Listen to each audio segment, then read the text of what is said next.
5, 4, 3, 2, 1. I'm John Miglosh for the Wisconsin DMA and the International Society for Strategic Marketing. Oh, we got some really good stuff today. Really good stuff. But we'll start with the dippy stuff. Okay, Fox is going to add virtual fans to Major League Baseball telecasts. And the question is, will it boost the ratings? Apparently, and this is the part I didn't realize, is that Major League Sports have already long used virtual billboards, signage, and other forms of superimposed advertising in their broadcasts. I didn't realize that. It's so good, it's sneaky, right?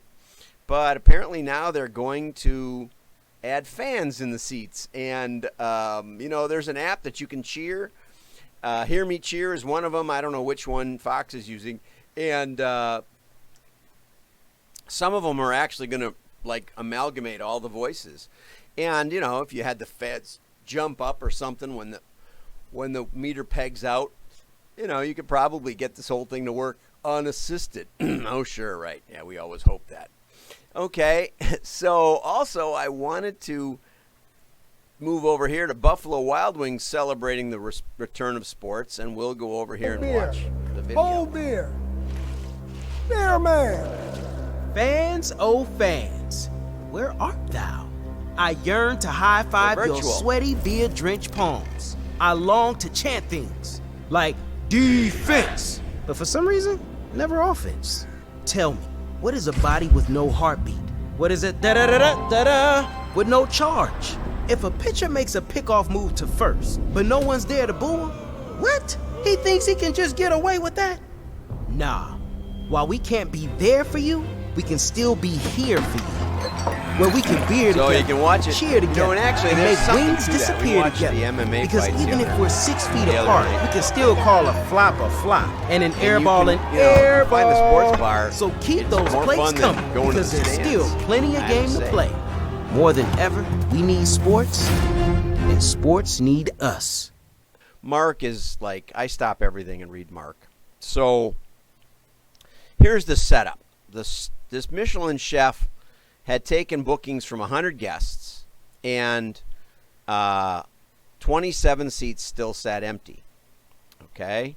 And he did this tweet or Instagram using this image, saying basically, if you don't show up, you're risking our lives at the restaurant. And Airbnb did something sort of similar, where they sent messages to their former guests. I don't know, we must not have used it lately, because we went to Italy and used Airbnb a lot.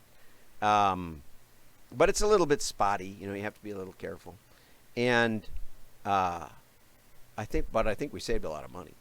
And my wife did that. She did a great job. But Airbnb asked their former guests to send a thank you note to their hosts, who may have taken out a second mortgage to rehab that shed in the back, and now are facing bankruptcy because all of the guest money dried up. My kids were doing a great job with that, but they converted to long-term leases just before this hit, because my daughter had a baby, and they decided it was a lot less work to have long-term renters. So, great job, Andrew. He's like, nothing like predicting the future or seeing the future to help you with your finances. But anyway, so Mark addresses this. Should you rail at your customers? And the first thing he says is that it's not, the customers are worried about showing up in your restaurant. And of course, you're worried about keeping the place open. Now you have restrictions, so you just can't afford no-shows. And yet, there is no downside per se to the customer, at least the way you've got this structured. Now, there actually is a downside to the people who do show up if you have to charge them more because of no-shows. So you may want to address the no-shows, and he addresses this in the article. But he says that the customers are always in the driver's seat. And again, Mark is just, the insight that he gives is just fantastic. 3 decades long literature starts with the recognition that the customer is in control. The humility of marketing. It says the entry point to our profession is not creativity or strategy or love of design. It's the humility of marketing. No matter how good, experienced, or successful you are, everything hinges not on your objective assessment of your offering, not on how great you think your ad is or how great you think your modeling is, right? This is speaking to me, maybe more than most of you. Everything hinges on the perception of the customer. And I have to say, I'm not very good at this. I think, well, if we make them a ton of money, then they shouldn't sell their company and fire me, which has happened a lot. They do great. I would think they would love me, but now they're not in the business anymore. And sometimes they turn up again and we have nice conversations. But that's not their job. Their job is to benefit the shareholders. And if they get a great deal and get me to give them a great idea for $5,000 and then make millions, that's great. That's what it's about. And once you understand that, which again, I have not, that's not been my greatest focus. Once you understand that, comes a host of tangential insights. That expertise, here's one that's really, really big on me. Expertise gets in the way of seeing things the way the customer does. So let's say you're the greatest advertising executive in the world. Every ad you place makes the customer a fortune. I remember there's a passage in David Ogilvy's book, Confessions of an Ad Man, and I highly recommend it because he went from being a chef in Paris at one of the top restaurants. I don't think he had ever studied cooking before that. Maybe he did, but he went right to Paris and got a job, probably washing dishes, and worked his way up. And then he went and lived with the Amish in Pennsylvania. And then he went to work for George Gallup and learned about data and customer perception and those kinds of things. And then he started an ad agency. I think it went in kind of that progression. But along the way, he created the, I'm trying to remember, he had an ad for shirts. And on the way to the shoot, for the photography shoot, he stopped at a drugstore for something, and he saw an eye patch. And he bought it, and he took it along. And he said, let's see what this looks like. And he put the model in this eye patch. And it got lots of attention. It was just a breakthrough ad. And, of course, the copy was great because that's what David was famous for. And he made the owner millions.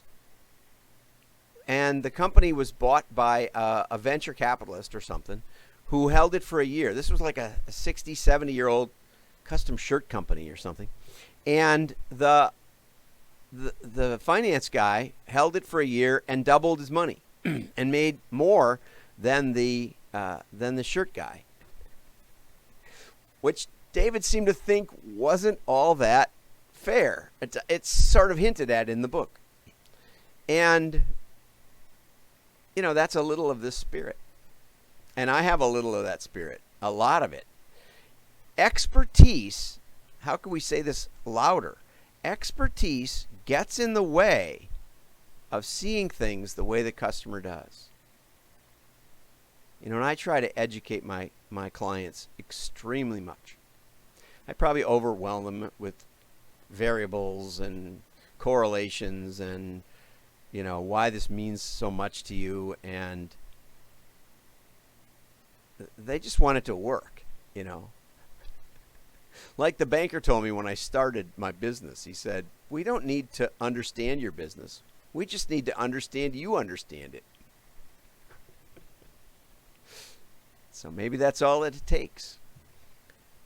These and 100 other benefits are bestowed on a manager who adopts a proper, humble market orientation and maintains it. Wow.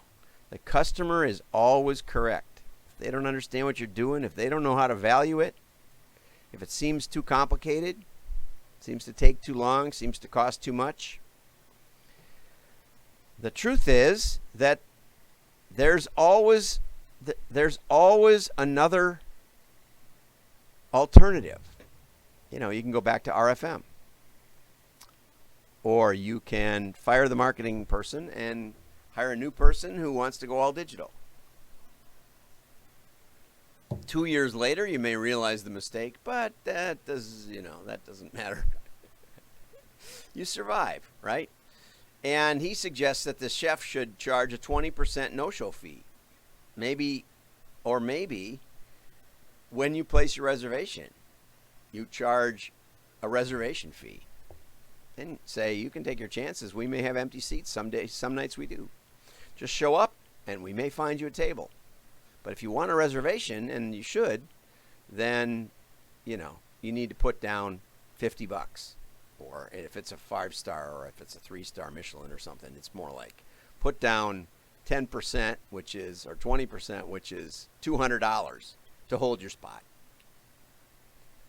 And that's more fair to the other customers that do show up. Okay? So this is the Airbnb story. The guest owns nothing. Marketing is the activity of a set of institutions and processes for creating, communicating, delivering, and exchanging offerings. Exchanging, to me, is a really important word. The value exchange. I promise, I deliver, you happily give me money. It's a wonderful world, because if I ever lose sight of that, if I ever lose sight of making a good promise and delivering what I promise, if I promise too much, if I deliver too little, you don't have to do it. You go down to Aldi or wherever else you want to go. And that's why capitalism is probably the only workable financial system. And I'm not saying it's perfect, but the alternatives, where we tell you what to buy and you only have one choice, always lose sight of the customer. Always. And you can find plenty of examples today of businesses that lost their way because they lost their competition. So marketers first have to generate value for the customer, and then the customer gives us back the money. So rather than balancing things out, the current crisis bends the value equation even further toward the customer. It is time to exhibit the humility of marketing even more. Only the humble will survive. I added, the meek shall inherit the earth. Sermon on the Mount, one of the greatest speeches ever given. So, if you need marketing you can understand, and you need somebody to explain it to you, give me a call. The digital guys are complaining about my direct mail ain't dead, so we're going to have them on the show. We're going to have them fight over it. They're going to explain their view, and I'm happy to have them. I'm excited to have them. So like and share. Have a great day. Bye-bye.